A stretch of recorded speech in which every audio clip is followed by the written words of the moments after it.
Assalamualaikum warahmatullahi wabarakatuh. Perkenalkan, nama saya Rafli Muhammad Fauji dengan NIM 22416255201244. Saya dari kelas YF22E. Oke, di sini saya ditugaskan untuk membuat video presentasi yang menjelaskan proses analisis data dan pembangunan model prediksi penyakit jantung menggunakan support vector machine. Yang sering kita kenal itu SPM. Berdasarkan dataset dari Kaggle. Ini dataset yang sudah kita download dari Kaggle. Di sini ada 14 kolom yang terdiri dari A, ada sec, ada CP, ada trace, ada col, ada VBS, ada restake, ada talach, ada exang, ada outpeak, ada slope, ada ca, ada tal, dan termasuk condition. Target condition menunjukkan apakah pasien menderita penyakit jantung atau tidak, dengan 1 artinya positif dan 0 artinya negatif. Di sini kita sudah menyiapkan codingan. Baik, yang pertama kita import library yang kita butuhkan. Yang pertama ada import pandas dan NumPy untuk memanipulasi data, ada Squarn untuk pre-processing, pemodelan SPM, dan evaluasi. Dan di sini ada import Matplotlib dan Seaborn untuk visualisasi data dan korelasi. Lanjut kita panggil datasetnya df read csv help equivalent upload csv. Lanjut ada df condition.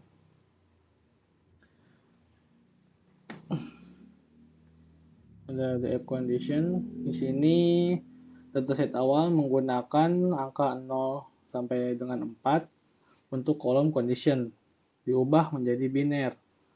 0 artinya sehat dan 1 artinya mempunyai penyakit jantung.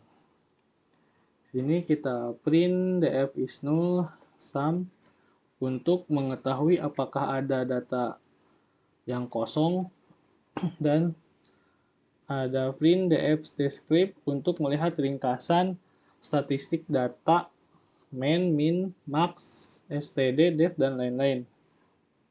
Ini ada korelasi, ada plt figure, pixis, sns heatmap, plt title, korelasi antar fitur.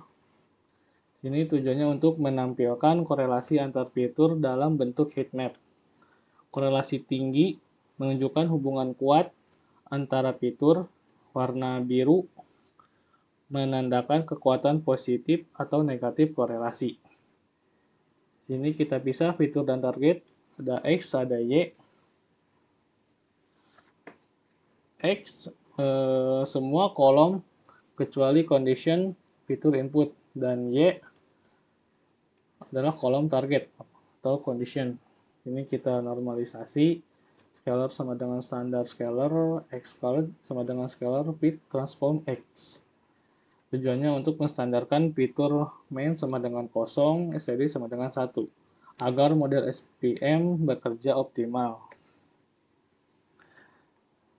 Di sini ada split data X train, Y X test, Y train, Y test, ada Y sama dengan train test, split X scaled, Y test stage 0,2, random state sama dengan 42. Di sini untuk 80% untuk pelatihan X train dan Y train, 20% untuk pengujian X test dan Y test, dan random stage 42 untuk konsistensi hasil. Nah, kita running. Nah, sini menghasilkan output ada E0, X0, ini yang kolom-kolom tadi, Artinya apa? Seluruh kolom tidak memiliki nilai kosong atau none.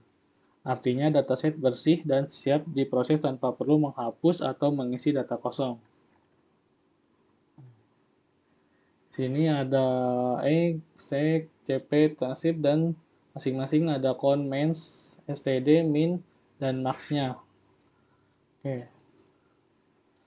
Ada di egg itu min rata-ratanya 54 tahun, std dev-nya 9, dan min-nya 29, dan max-nya itu di 77. Ada trace step itu di main-nya rata-ratanya ada di 131, dan std dev-nya ada di 17, dan min-nya 94, dan max-nya itu di 200. Nah, di sini juga ada col, ada 247, main rata-ratanya, std dev-nya 51, dan min-nya 126, dan maksimumnya ada 564. Beberapa fitur memiliki distribusi yang cukup lebar, misalnya col, talas, dan outpick, yang perlu dinormalisasi agar model tidak bias ke nilai besar. Tidak ada outlier ekstrim selain col yang mencapai 564 mg per dl bisa jadi kasus medis serius. Nah, di sini ada visualisasi heatmap korelasi antar fitur. Ini adalah heatmap korelasi antar fitur dengan skala merah tua 1.0 sama dengan korelasi sangat kuat, dan biru tua ini ada minus 1.0 sama dengan korelasi sangat kuat negatif, dan ada warna pucat sama dengan 0 korelasi lemah atau tidak ada. Korelasi dengan condition ada CP plus 0.36 positif cukup kuat.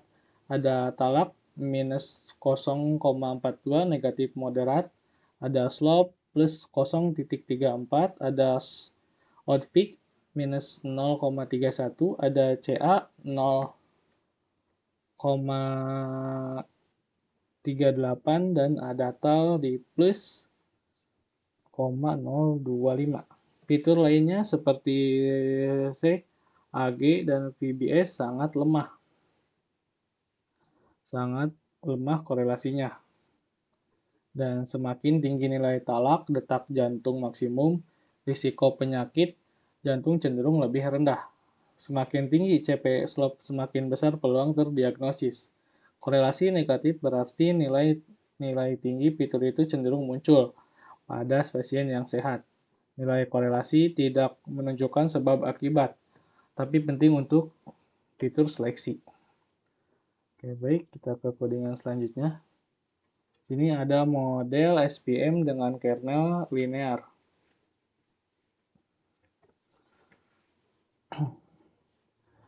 Ada sini kita buat model SPC kernel linear random state part 2, model fit, X-train, dan Y-train. Membuat model SPM dengan kernel linear karena data diperkirakan linear terpisah. Melatih model dengan data latih. Sini ada print, model predict, akurasi, print confusion metric, ada print classification report. YPRED ini hasil prediksi pada data uji, dan akurasi skor ini untuk menentukan berapa persen prediksi benar. Ada confusion matrix ini untuk ringkasan prediksi benar atau salah, dan ada classification report ini untuk precision, recall, F1 score untuk tiap kelas. Baik, kita running. Nah, di sini sudah muncul output akurasi model itu di 0,75. Model berhasil memprediksi dengan benar sebanyak 75% dari seluruh data uji. Total data uji adalah sama dengan 60, maka sekitar 45 prediksi benar dan 15% salah. Ini ada matriks 2,2 yang menunjukkan jumlah prediksi benar dan salah. Ada true negatif, TN sama dengan 23, pasien sehat yang diprediksi sehat. Ada false positif, FF, FP sama dengan 9, pasien sehat yang diprediksi sakit. Kesalahan tipe 1. Ada false negatif, FN sama dengan 6, pasien sakit yang diprediksi sehat. Kesalahan tipe 2. Dan ada true positif, TP sama dengan 22, pasien sakit yang diprediksi sakit. Ini ada precision. Ini ada precision berapa banyak prediksi positif yang benar. Precision untuk kelas 1 sama dengan 71%. Dari semua yang diprediksi sakit, 71% benar-benar sakit. Dan ada rekal. Rekal ini seberapa banyak kasus sebenarnya yang sangat terdeteksi. Rekal untuk kelas 1 sama dengan 71%. Dari semua pasien sakit, 79% terprediksi benar. Dan di sini ada juga F1 score. Harmonik rata-rata, precision dan rekal lebih stabil. Oke. Saya simpulkan, berdasarkan hasil evaluasi model SPM mampu memprediksi penyakit jantung dengan akurasi yang lumayan tinggi. Ini menunjukkan bahwa algoritma SPM cocok untuk digunakan dalam sistem pendukung keputusan medis yang cepat dan andal. Namun tentu saja model ini masih dapat ditingkatkan lagi dengan eksplorasi parameter dan algoritma lain. Sekian presentasi yang dapat saya sampaikan. Terima kasih. Wassalamualaikum warahmatullahi wabarakatuh.